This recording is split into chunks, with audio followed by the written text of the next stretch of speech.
በተያዘው በጀት ዓመት ከ500 ሺህ ቶን በላይ የአገዳ ምርት ለወንጂ ስኳር ፋብሪካ መቅረቡ ተገለጸ።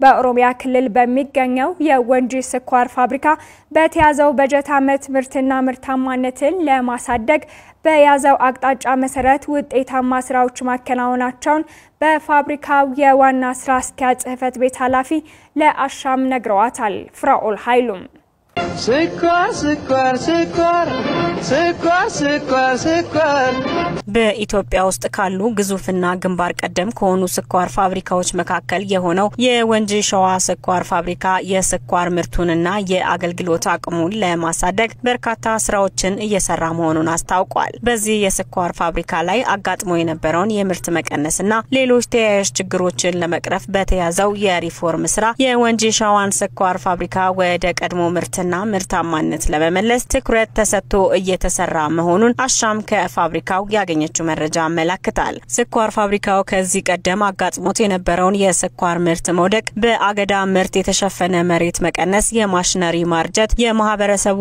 የኔነትና የስራ ባህል መቀነስ፣ ለፋብሪካው የአገዳ ምርት የሚያቀርቡ አርሶ አደሮች ከገበያ መውጣት የፋብሪካውን ህልውና ጥያቄ ውስጥ አስገብቶት እንደነበር የወንጂ ሸዋ ስኳር ፋብሪካ የዋና ስራ አስኪያጅ ጽህፈት ቤት ኃላፊ የሆኑት ኢዮኤል ለላንጎ አንስተዋል። ይህንን ያጋጠመውን ችግር ለመቅረፍ በርካታ የሪፎርም ስራዎች መስራታቸውን ለአሻምም አብራርተዋል። ከነዚህ ውስጥም የሰራተኛውን ክህሎትና አቅም መጨመር፣ የመሰረተ ልማቶችና የማሽነሪ እድሳትን ጨምሮ ሌሎች በርካታ የሪፎርም ስራዎች መሰራታቸውንም ለአሻም ተናግረዋል። ለዚህ አፈጻጸም ዋና ምክንያቶች አንደኛው የሸንኮራ አገዳ ማሳ ምርታማነት መቀነስ፣ ሁለተኛ የመሰረተ ልማት እና የማሽነሪዎች እርጅና ነው። ከዛ ወንጂ ከሌሎች ስኳር ፋብሪካዎች በተለየ ከገበሬዎች ጋር ይሰራል በውል ማለት ገበሬዎች ሸንኮራ አገዳ ያበቅላሉ፣ በፋብሪካው ይሸጣሉ፣ ፋብሪካው በመሸጫ ዋጋ ይገዛል። እነኚህ አገዳ አብቃይ ገበሬ ማህበራት ከልማት መውጣት፣ የማምረቻ ግብአቶች መለዋወጫ በበቂ ሁኔታ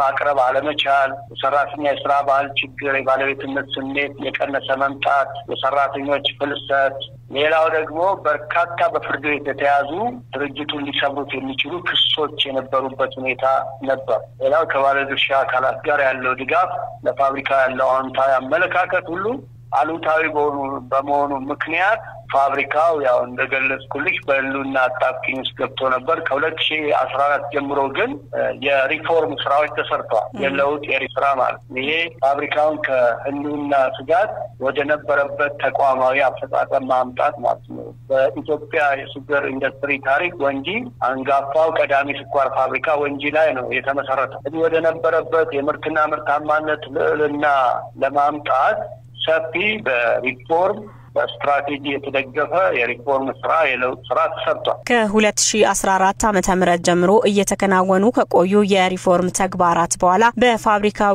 የስኳር ምርት መጨመር መቻሉን በተለይ ደግሞ ከአርሶ አደሩ ጋር በተደረገው ስምምነት ከ2400 ሄክታር መሬት በላይ ወደ ልማት በመመለስ ስኳር ፋብሪካው የሚጠቀምበትን የመሬት ሽፋን ማሳደግ መቻሉንም የጽህፈት ቤት ኃላፊው ኢዮኤል ለላንጎ ገልጸዋል።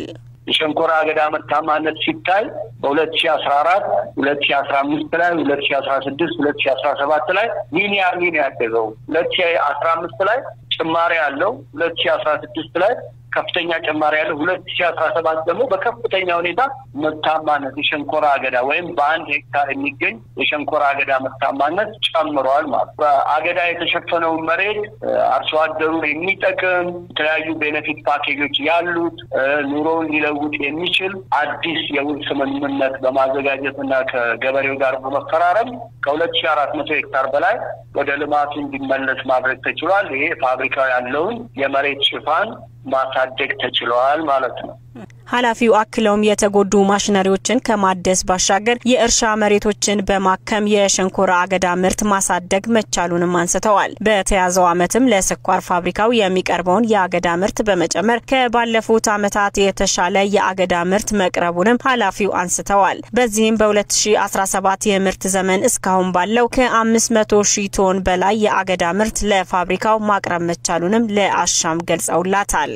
አገዳውን ለምሳሌ በዘንድሮ በአገዳ የተቆረጠ ማሳ መጠን 2014 ጋር ስታዩ ወይም ከ2015 ጋር ስታዩ በከፍተኛ መጠን አድጓል። ለምሳሌ ዘንድሮ 5214 ሄክታር ለፋብሪካ ተቆርጧል ማለት ከዚህ በፊት 3000 ውስጥ ምናምን የነበረ ማለት እና ብዙ አገዳ መሰብሰብ ችለናል ማለት ለፋብሪካ የቀረበ አገዳ መጠን በንጽጽር ስታዩ ከ2015 16 17 ላይ ያለውን አፈጣጠም ስታይ 2015 ላይ 254,000 ቶን ነው ለፋብሪካ የቀረበው 2016 ላይ 2065 ቶን ነው የቀረበው 2017 ግን 561,000 ቶን አገዳ በዛ በላይ የሆነ አገዳ ለፋብሪካ ቀርቧል። ይሄ የዘንድሮ አፈጣጠም ከ2015 ጋር ሲነጻጸር በ121% ብልጫ ነው።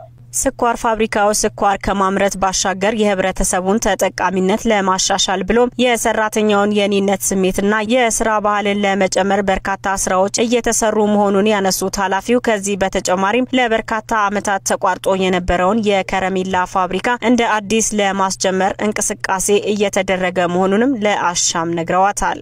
የፋብሪካው አስቻይ ሁኔታዎች አሉ። በሌሎች ልማቶች ላይ ማለት ስኳር ላይ ተንጠልጥሎ የነበረውን የፋብሪካውን የምርት ስራ ተጓዳኝ ምርቶችን ማምረት ለምሳሌ ከብቶች ማድለብ፣ ወተት ከብት ማርባት፣ የዶሮ እንቁላል ማርባት፣ የአሳ ልማት፣ አትክልትና ፍራፍሬ ላይ እነኚህ በሆኑ ቦታዎች ላይ ሌላው የከረሜላ ፋብሪካ ደግሞ ወደ ነበረበት ሁኔታ ከረሜላ ተዘግቶ ነበር 2000 እሱን ወደ ምርት የመመለስ ስራዎች ተሰርተዋል ማለት ነው። በዚህ ፋይናንሻል ጠቀሜታ ወይም ፋይናንሻል ገቢ ብቻ ማሳደግ ሳይሆን የህብረተሰቡንም ተጠቃሚነት ማሳደግ ተችሏል ማለት ነው።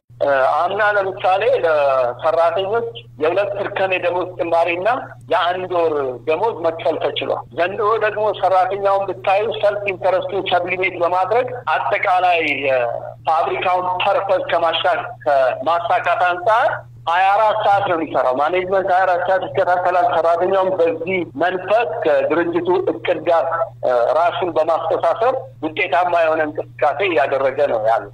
ስኳር ፋብሪካው በተጨማሪም ህብረተሰቡን ተጠቃሚ የሚያደርጉ መሰረተ ልማቶች የኮሪደር ልማትና የኑሮ ውድነትን ከማረጋጋት ጋር በተያያዘ በርከት ያሉ ስራዎችን እየሰራ መሆኑንም ከአሻም ጋር በነበራቸው ቆይታ አብራርተዋል።